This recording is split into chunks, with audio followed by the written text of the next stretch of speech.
आप सभी का स्वागत करता हूं आपके अपने फ्यूचर रैंकर्स में। आज हम क्या देखेंगे? प्रकाश का अपवर्तन। हमने अगली वीडियो में आपको प्रकाश का परावर्तन बताया था। आज हम बताएंगे प्रकाश का अपवर्तन क्या होता है, इसके नियम क्या हैं।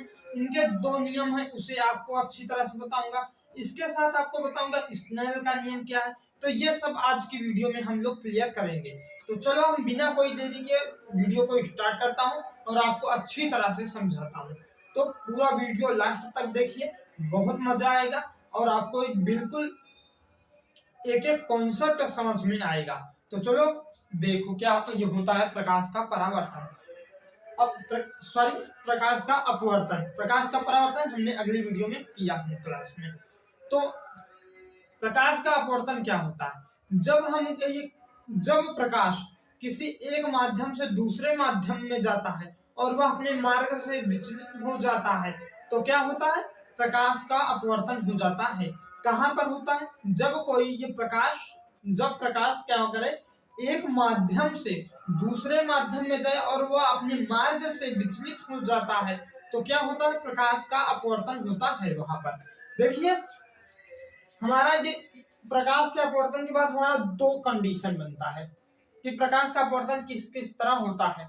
एक होता है विरल से सघन में, एक होता है कि सघन से विरल में। क्या होता है? पहला होता है विरल से सघन में अगर जाए तो क्या होगा, और एक होगा सघन से विरल में आए तो क्या होगा। तो हमने पहले आपको ये चित्र नंबर 1, जो ये चित्र 1 है, इसे अच्छी तरह से बताऊंगा। फिर उसके बाद चित्र नंबर 2 को देखूंगा। नियम जो है वो एक ही होते हैं, जो इसके ये दोनों नियम है वो एक ही होते हैं दोनों के लिए। तो चलो हम लोग इसे देखता हूं पहले नंबर में। तो पहले नंबर में दिया गया है, एक ये माध्यम को बांट रहा है। जैसे ऊपर है ये विरल माध्यम, क्या है? विरल माध्यम। और नीचे किसमें प्रकाश आ रहा है? तो प्रकाश हमारा सघन माध्यम में आ रहा है। किस में आ रहा है? सघन माध्यम में आ रहा है। विरल माध्यम से किस में जा रहा है? सघन माध्यम। अगर विरल माध्यम से सघन माध्यम में प्रकाश जाए तो वहां क्या होता है कि जो आपतित किरण है, किरण अपने विरल माध्यम से होकर सघन माध्यम में आती है तो वो अपवर्तित किरण हो जाती है। और अपवर्तित किरण हमेशा अभिलंब की ओर झुक जाती है। कब झुकती है? जब वो विरल माध्यम से सघन माध्यम में आती है तब।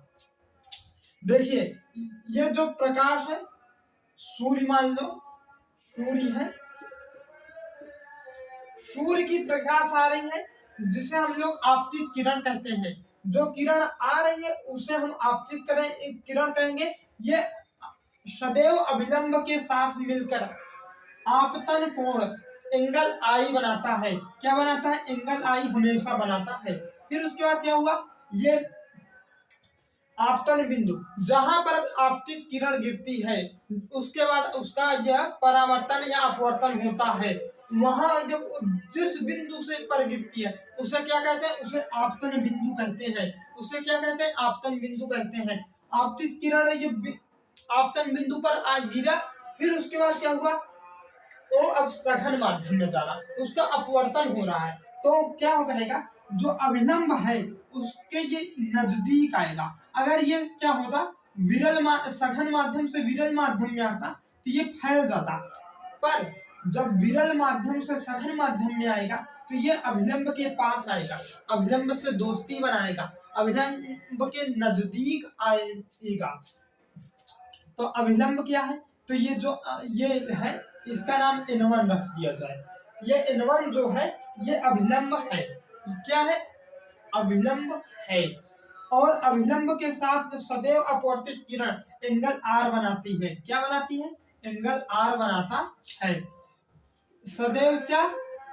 जो आपतित किरण है वो अभिलंब के साथ मिलकर I आपतन कोण I बनाएगा, और जो ये अभिलंब है और अपवर्तित किरण है ये सदैव एंगल R बनाते हैं। इतना आपको क्लियर होगा।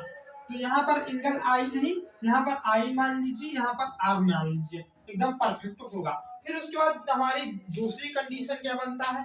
जब हम सघन से विरल माध्यम में, अभी तक हम क्या बताया कि जब हम विरल माध्यम से सघन माध्यम में आता हूं तो क्या होता है?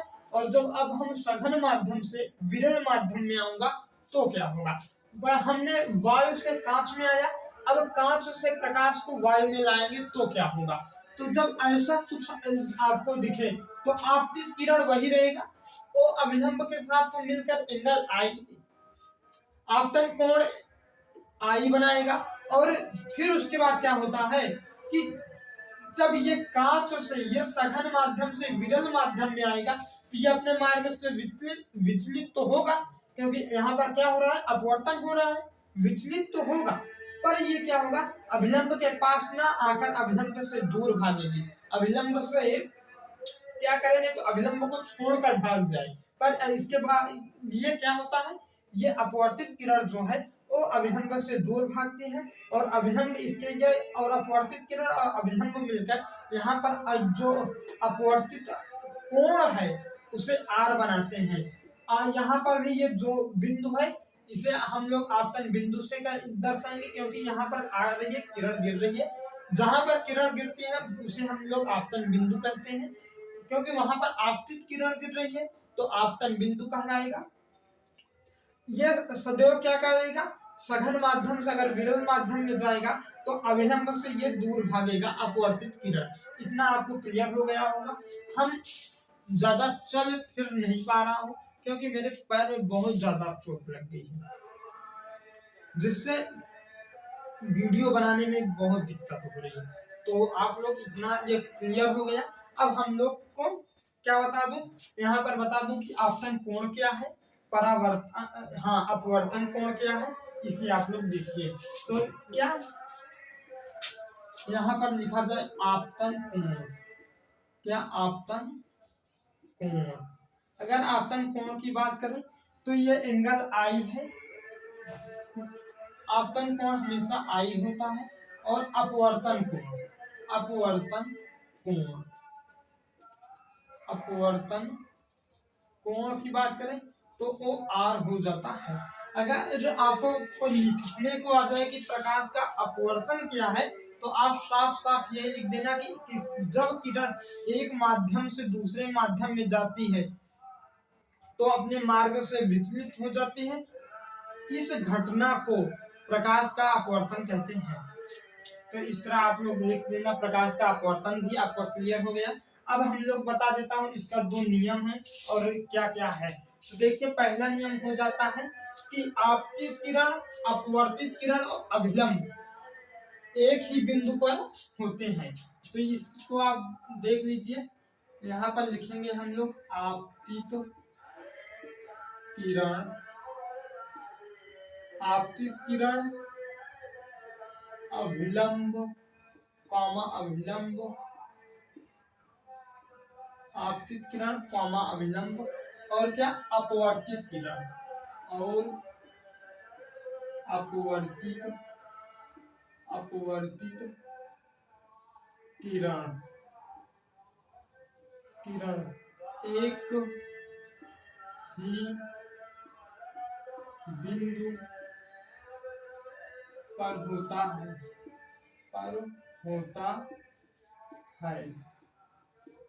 क्या होता है कि चाहे माध्यम बदलिए चाहे जो बदलिए, अगर अपवर्तन हो रहा है तो ये जो आपतित किरण है, जो ये अपवर्तित किरण है और ये अभिलंब एक ही बिंदु पर अपने को मिलता हुआ दिखेंगे। हम सबको एक ही बिंदु पर ये सब मिलते हुए दिख रहे हैं, इसीलिए हम कह सकता हूँ कि आपतित किरण, अभिलंब और अपवर्तित किरण एक ही बिंदु पर होता है, एक ही बिंदु पर होते हैं।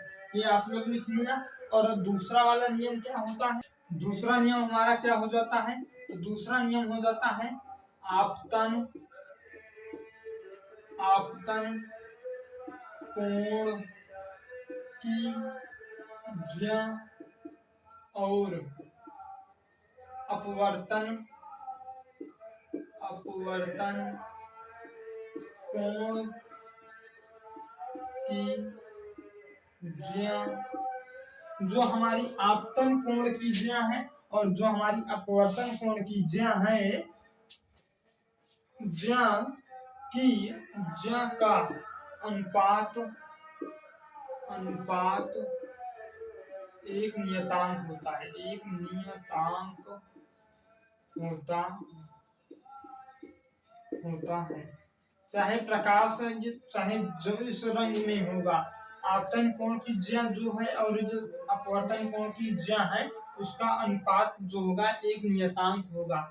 और आपको बता दूं ये ज्या क्या होता है, तो ज्या हो जाता है हमारा, ज्या बराबर होता है साइन।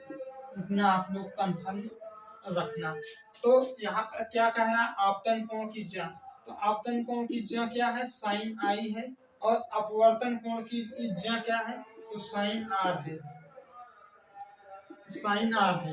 ये क्या हो रहा है, एक नियतांक हो रहा है। तो ये जो नियतांक हो रहा है इसी को कहते हैं स्नेल का नियम। क्या कहते हैं, स्नेल का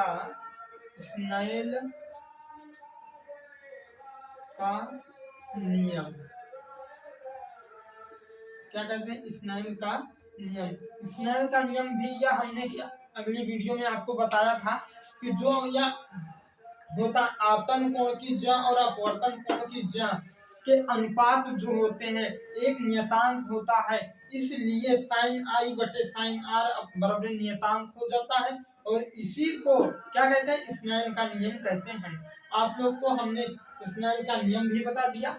और ये पहला नंबर कंडीशन क्या, आपतित किरण अभिलंब और अपवर्तित किरण एक ही बिंदु पर होते हैं। ये जो आप देख रहे हैं ये आपतित किरण है, ये जो है अपवर्तित किरण है, ये अभिलंब, सब एक ही बिंदु पर है। तो आपको ये भी एकदम अच्छी तरह से क्लियर हो गया। तो हमने क्या पढ़ा, प्रकाश का अपवर्तन पढ़ा। प्रकाश का अपवर्तन की परिभाषा क्या है, जब प्रकाश एक माध्यम से दूसरे माध्यम में जाता है और वे अपने मार्ग से विचलित हो जाता है तो उसे हम लोग क्या कहते हैं, तो उसे हम लोग कहते हैं प्रकाश का अपवर्तन। तो ये आप लोग को अच्छी तरह से समझ में आया होगा।